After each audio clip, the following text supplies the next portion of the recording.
Comment répondre à une question lorsqu'il faut inclure une jurisprudence? Dans certains sujets, dans presque tous les sujets, il y a de la jurisprudence qui est mise en base documentaire, en annexe.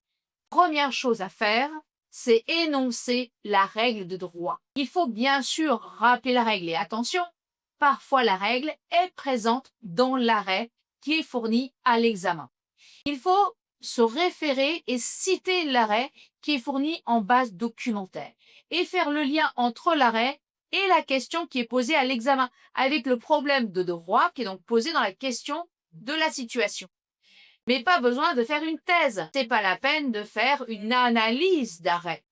Non, il faut utiliser les éléments utiles, retrouver le problème posé dans l'arrêt, qui est normalement le même que celui qui vous est demandé à l'examen. Il faut aller chercher la règle de droit, qui est souvent dans l'arrêt, et qui est utilisée par la Cour de cassation pour rendre sa décision et la motiver. Il faut l'analyser, en retirer les éléments importants qui permettront de qualifier, de conclure et de répondre à la question qui a été posée. La jurisprudence, c'est un espèce d'épice. Il faut bien la doser, il faut l'exploiter pour agrémenter la réponse. Attention, en l'utilisant mal, ça va tout gâcher.